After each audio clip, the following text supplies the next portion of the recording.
బీసీలకు 42% కోటాపై ఏమీ చేయలేం. ఇది నేను ఆల్రెడీ చాలా క్లారిటీగా కూడా తెలంగాణ యావత్తు సమాజానికి కూడా క్లియర్గా దీన్ని అడ్వాన్స్డ్ వీడియో వేసేసిన. అసలు వాస్తవం ఏంది, మా రేవంత్ రెడ్డి ఇగో బీజేపీతోని చేతులు కలిపిన రేవంత్ పైన పటారం లోన లొటారం అని ఉంటుంది. ఇది ఏంది అంటే బీసీ రిజర్వేషన్ల పంచాయతీ, మావాడు ఢిల్లీ పోయి ఏం చేసిండు ఏం కథ అనే దాని మీద పూర్తి స్థాయిలో కూడా మీకు సమాచారం ఉంటుంది, చూడురి. నేనేమంటున్నానంటే ఇక్కడ ఉన్నప్పుడు ఉదరగొట్టే ప్రసంగాలు, ఇక్కడ ఉన్నప్పుడు మీసాలు మెలేయడాలు, తొడలు కొట్టడాలు, ఇది తెలంగాణ గడ్డ మీద. ఇక్కడ నుంచి ఢిల్లీకి వెళ్ళి జంతర్ మంతర్ అంటే తెలంగాణ ఉద్యమానికి నాంది పలికిన గడ్డ అది. ఆడికెళ్ళి పూర్తి స్థాయిలో బీసీలకు 42% రిజర్వేషన్ విషయంలో కనీసం దాని గురించి మాట్లాడరు. 42% రిజర్వేషన్ల గురించి పూర్తి స్థాయిలో మాట్లాడి దాని మీద కేంద్రం మీద ఒత్తిడి తీసుకొచ్చి దాన్ని అమలు చేసే బాధ్యత లేదు.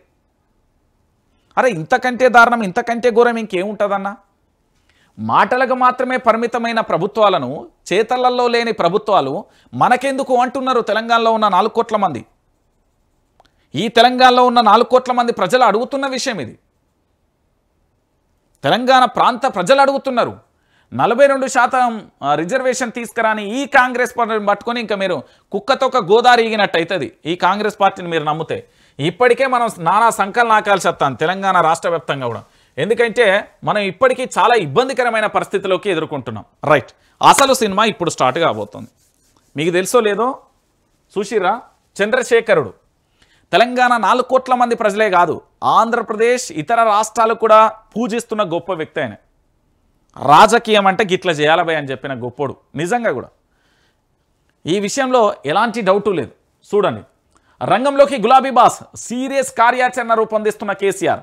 వ్యవసాయ క్షేత్రంలో కేటీఆర్ హరీష్ రావుతో భేటీ, విలీన విష ప్రచారాన్ని తిప్పికొట్టాలని సూచన. బీఆర్ఎస్ను ఎదుర్కోలేక చిల్లర చేష్టలు, లోకల్ బాడీ ఉప ఎన్నికలకు సిద్ధం కావాలి, మన సత్తా ఏందో ఎన్నికలలో చూపిద్దాం, ఫిరాయింపు ఎమ్మెల్యేలపై మరింతగా కొట్లాడాలి, కాంగ్రెస్ బీజేపీ బంధాన్ని ప్రజల్లోకి తీసుకెళ్లాలి, పీసీ ఘోష్ రిపోర్ట్ వచ్చే వరకు వెయిటింగ్ చేద్దాం, 14న జరిగే బీసీ ఆ సభతో మనమేంటో చూపించాలి, కవిత ఇష్యూ కూడా ఏదో ఒకటి తేల్చుదాం, పార్టీ నేతలకు గులాబీ అధినేత కేసీఆర్ దిశానిర్దేశం అంటూ కూడా చెప్తున్న పరిస్థితి కనబడుతుంది.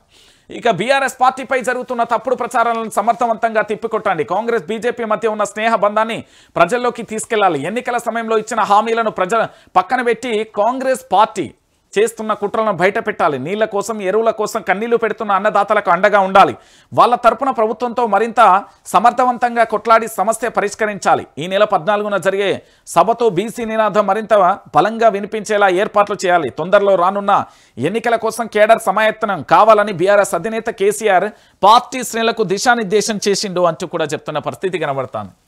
ఇగో తెలంగాణ రాష్ట్రానికి ఈ ఒక్కటి చాలు, నేను మళ్ళీ చెప్తున్నా, ఇగో ఇక్కడ కనబడుతున్న ఈ కటౌట్ ఒక్కటి చాలు.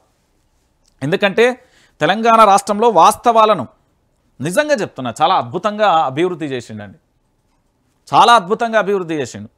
ఆనాటి పరిపాలనని ఇప్పుడు చూస్తే నిజంగా చెప్తున్నా 1956 నుంచి 2014 వరకు ఈ తెలంగాణ రాష్ట్రంలో జరగని అభివృద్ధి ఒకే ఒక్కడు చేసిండు.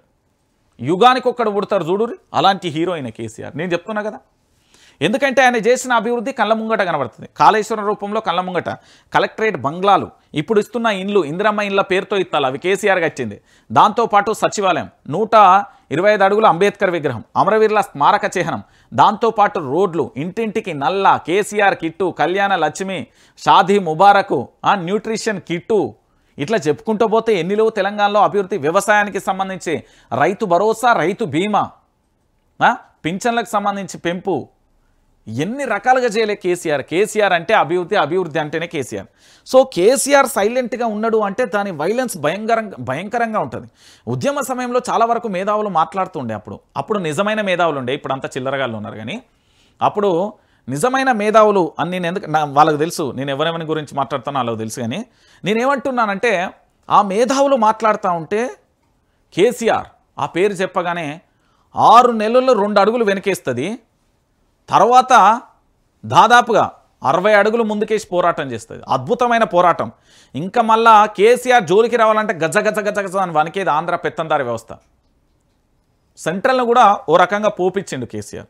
పోపిచ్చే కదా ప్రత్యేక తెలంగాణ రాష్ట్రాన్ని తెచ్చిన యోధుడిగా చిరస్థాయిగా తెలంగాణ రాష్ట్రంలో మిగిలిపోతాడు ఆయన చరిత్ర, ఆయన పేరు శాశ్వతంగా తెలంగాణ గడ్డ మీద సువర్ణ అక్షరాలతో లిఖించబడి ఉంటుంది. నేను చెప్తున్నా కదా, ఈయన ఏది చేసినా సాహసమే అది. ఇక దాని గురించి ఒక బ్లాస్టింగే. కేసీఆర్ కథన రంగంలోకి దిగుతున్నాడు అంటే ఏదో కథ ఉన్నది, గట్టిగానే ఉన్నది. దేత్తడి పోచమ్మ గుడి అంటాం చూడు మన భాషలో, గదేదో జరగబోతుంది అనేది కూడా విషయం కనబడుతుంది.